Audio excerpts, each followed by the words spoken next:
17 जुलाई 2024 देवशयनी एकादशी पर पूरे 500 सालों के बाद बन रहे हैं 5 दिव्य और दुर्लभ महासंयोग। 5 राशियों पर माता लक्ष्मी जी की होगी विशेष कृपा। जी हाँ मित्रों, माता लक्ष्मी और भगवान विष्णु जी के आशीर्वाद से 5 राशियों की किस्मत देवशयनी एकादशी 17 जुलाई से ही बदलने जा रही है। तो चलिए एक एक करते हुए जान लेते हैं। देवशयनी एकादशी के बाद सबसे पहली जो भाग्यशाली राशि बनेगी वो आती है वृषभ राशि, जिनके नाम का पहला अक्षर ई उ ए ओ वा वी वू वे और वो से शुरू होता है, उनकी वृषभ राशि होती है। मित्रों 17 जुलाई यानी कि देवशयनी एकादशी के दिन स्वार्थ सिद्धि योग, अमृत योग, अनुराधा नक्षत्र सहित कई ऐसे दिव्य और दुर्लभ महासंयोग जो बनने जा रहे हैं ना, उससे वृषभ राशि वाले लोगों के लिए समय काफी अच्छा और पॉजिटिव रहने वाला है। एक तो वृषभ राशि वाले लोग पर्सनल और प्रोफेशनल लाइफ दोनों ही रिश्तों में आपको मजबूती मिलेगी। घर परिवार में सुख, समृद्धि और सौभाग्य बढ़ेगा। जो भी व्यक्ति जॉब करते हैं या कहीं पर भी नौकरी वगैरह करते हैं ना, तो 17 जुलाई के बाद आप लोगों की तनख्वाह बढ़ेगी,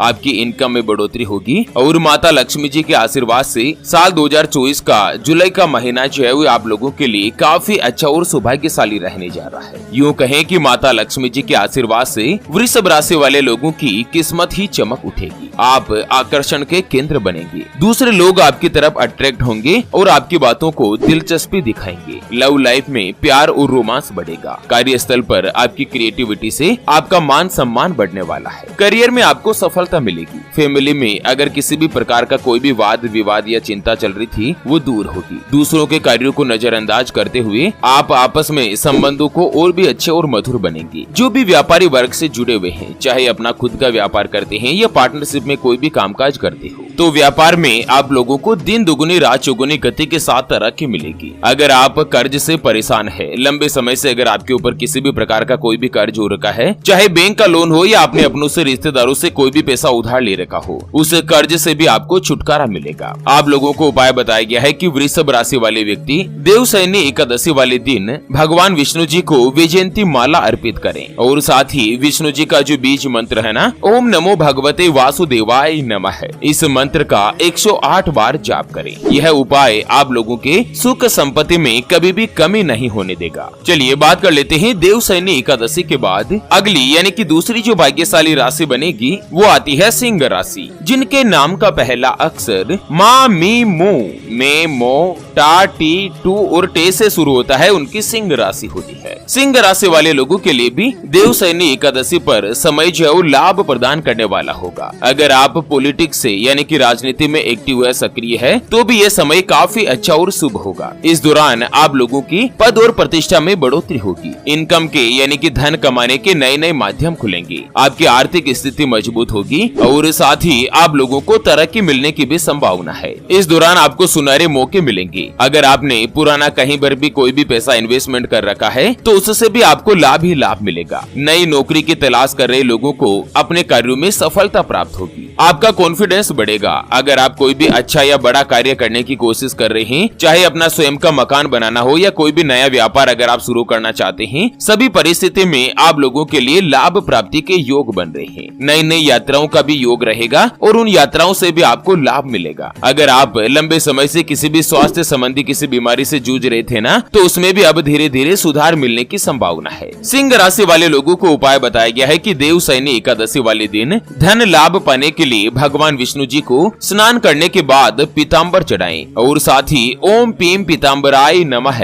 इस मंत्र का एक माला जाप कीजिएगा। चलिए जान लेते हैं देवशयनी एकादशी के बाद अगली जो भाग्यशाली राशि बनेगी उसके बारे में। उससे पहले आपको एक महत्वपूर्ण बात बताना चाहूंगा कि जिंदगी में आप कई ऐसे लोगों से मिले होंगे जो कि बहुत ही ज्यादा मेहनत करते हैं, तो वहीं कुछ लोग आपको ऐसे भी मिले होंगे जो बहुत कम मेहनत करने के बावजूद भी बहुत ही आगे तक पहुंच जाते हैं। तो वहीं आप कुछ ऐसे लोगों से भी मिले होंगे जो पूरी उम्र भर मेहनत करते ही रहते हैं, लेकिन आखिर वो हासिल नहीं कर पाते जिनके वो हकदार होते हैं। यानी कि जीवन उनका गरीबी में ही निकल जाता। मित्रों, ये ग्रहों का खेल नहीं तो और क्या है। और इसी के समाधान के लिए हमारे गुरुजी आप तक लेकर आए हैं आपके अपने जीवन के बारे में व्यक्तिगत यानी कि पर्सनलाइज्ड कुंडली, जिससे आप घर बैठे यह पता लगा सकेंगे कि आपके 9 ग्रह आपके बारे में क्या कहना चाहते हैं। क्या आपकी कुंडली यानी कि किस्मत में कोई दोष तो नहीं? अगर दोष है तो वो क्या है, उसका समाधान क्या है? कोई ग्रह आपके लिए कमजोर तो नहीं, उसको मजबूत करने का उपाय क्या है? आपका भाग्य उदय कब होगा? जीवन में अच्छे दिन कब आएंगे? नौकरी या व्यापार, किसमें आपको ज्यादा तरक्की, ज्यादा सफलता प्राप्त होगी? कौन सा व्यापार आप लोगों के लिए सबसे अच्छा और शुभ फलित रहेगा? आपके लिए भाग्यशाली रत्न कौन सा है? उसको पहनने की यानी कि धारण करने की विधि क्या है? कुंडली में सरकारी नौकरी का योग है या नहीं? किस विभाग में, किस डिपार्टमेंट में आपको आसानी से नौकरी की प्राप्ति होगी? उसके बारे में कंप्लीट जानकारी हम आपको कुंडली रिपोर्ट में बताने जा रहे हैं, जिसको अभी जो आप ये स्क्रीन पर नंबर देख पा रहे हैं ना, उस पर व्हाट्सएप पर संपर्क करके आप हमारे गुरुजी से बात कर सकते हैं और 251 रुपए की छोटी सी नामात्र की फीस में आप अपने संपूर्ण जीवन की महाजन्म कुंडली के बारे में जान सकते हैं। अगर आपकी कोई भी समस्या है जिसका समाधान आप कुंडली बनवाकर जानना चाहते हैं, जैसे कि व्यापार में आपको लगातार नुकसान हो रहा है, घर में धन की कमी बनी रहती है, या आपके ऊपर कर्ज हो चुका है जिसको आप चुका नहीं पा रहे हैं, आपके बनते बनते कार्य लगातार बिगड़ जाते हैं, अटक जाते हैं, आपका विवाह का योग नहीं बन रहा है, बहुत जगहों पर आप रिश्ता देख देख कर आखिर थक चुके हैं, परेशान हो चुके हैं, लेकिन कहीं पर भी कोई भी रिश्ता फाइनल नहीं हो पाता, यह रिश्ता होकर बार बार टूट जाता है, आपको संतान का सुख नहीं मिल रहा है, बच्चों का पढ़ाई में मन नहीं लगता, बच्चे लगातार सरकारी नौकरी या किसी अच्छी जॉब की तलाश कर रहे लेकिन उनको सफलता नहीं मिल पा रही है, या लड़का लड़की का विवाह होने जा रहा है, संबंध होने जा रहा है, चाहे लव मैरिज हो या अरेंज मैरिज हो, विवाह से पहले आप दोनों का कुंडली मिलान करवाना चाहते हैं, अष्टकूट रीति से गुण मिलान करवाना चाहते हैं। अगर कुछ भी समस्या है तो स्क्रीन पर दिए गए नंबर पर व्हाट्सएप पर संपर्क करके आप हमारे गुरुजी से बात कर सकते हैं और अपने संपूर्ण जीवन की महाजन्म कुंडली के बारे में जान सकते हैं। चलिए बात कर लेते हैं देवशयनी एकादशी के बाद अगली जो भाग्यशाली राशि बनेगी वो आती है मकर राशि, जिनके नाम का पहला अक्षर भो, जा, जी, खी, खू, खे, खो,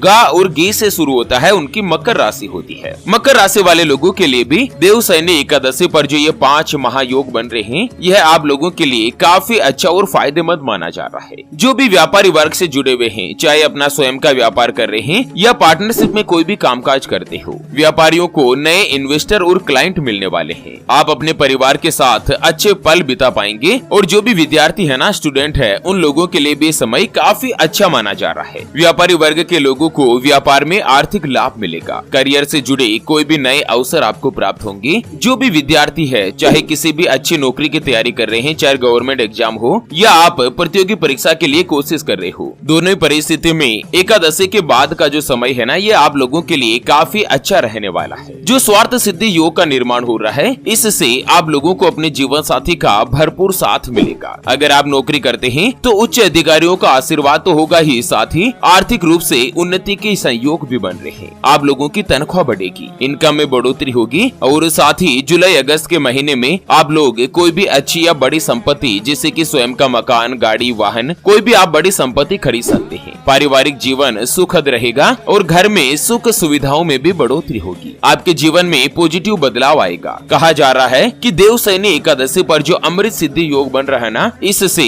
आप लोगों के लिए रिश्तों में मधुरता आएगी और साथ ही कोई भी अच्छा या बड़ा पद आपको मिलने वाला है। आप लोगों के लिए उपाय बताया गया है कि मकर राशि वाले लोग देवशयनी एकादशी के दिन सप्त धान का दान करें, यानी कि 7 अलग अलग प्रकार का जो अनाज होता है ना, जैसे कि गेहूं, जौ, अड़सी, मटर, चना, बाजरा, इस तरह के 7 भांत के अनाज का आप दान कीजिएगा। यह उपाय विष्णु जी और पितृ देवों के साथ ही भगवान शनिदेव को भी प्रसन्न करेगा। आप लोगों पर माता लक्ष्मी जी की विशेष रूप से कृपा और अनुकंपा बनी रहेगी। चलिए जान लेते हैं देवशयनी एकादशी के बाद अगली यानी कि अंतिम जो भाग्यशाली राशि बनेगी वो आती है धनु राशि, जिनके नाम का पहला अक्षर ये, यो, भा, भी, भू, ध, फ, ढ और भे से शुरू होता है, उनकी धनु राशि होती है। धनु राशि वाले लोगों के लिए देवशयनी एकादशी पर प्रेम संबंधों में मधुरता आएगी। आपकी प्रोफेशनल लाइफ में आप तरक्की करेंगे और साथ ही अचानक से धन लाभ होने के योग बन रहे हैं। व्यावसायिक रूप से आपको लाभ मिलेगा। आर्थिक स्थिति पहले की तुलना में अच्छी और मजबूत रहेगी। आपका आत्मविश्वास बढ़ेगा, तरक्की के मार्ग खुलेंगे, कार्यभार में भी बढ़ोतरी होने की संभावना बन रही है। माता लक्ष्मी जी के आशीर्वाद से आप लोगों को आर्थिक रूप से तो लाभ मिलेगा ही, साथ ही लंबे समय से अगर कोई भी रुका हुआ या अटका हुआ कार्य है तो वो भी आप पूरा कर पाएंगे। आपकी सोच पहले की तुलना में पॉजिटिव रहेगी। आप लोगों को उपाय बताया गया है कि देवशयनी एकादशी पर भगवान विष्णु जी को नारियल अर्पित करें, और उसके अलावा आप चाहें तो भगवान विष्णु जी के नाम से शाम के समय संध्या काल में एक घी का दीपक जलाएं। लेकिन ध्यान रखें, दीपक की जो बाती है ना, वो लाल रंग के कच्चे धागे से लगाएं। इस उपाय को करने से आप लोगों को रोग से छुटकारा मिलेगा और माता लक्ष्मी जी अति प्रसन्न रहेगी। तो चलिए मित्रों, इसी के साथ फिलहाल के लिए देवशयनी एकादशी से जुड़े इस अपडेट वीडियो को यहीं पर देते हैं विराम। फिर से होंगे हाजिर एक और नई और काम की जानकारी के साथ। तब तक के लिए ओम नमः शिवाय, जय श्री कृष्णा, जय महालक्ष्मी नमः।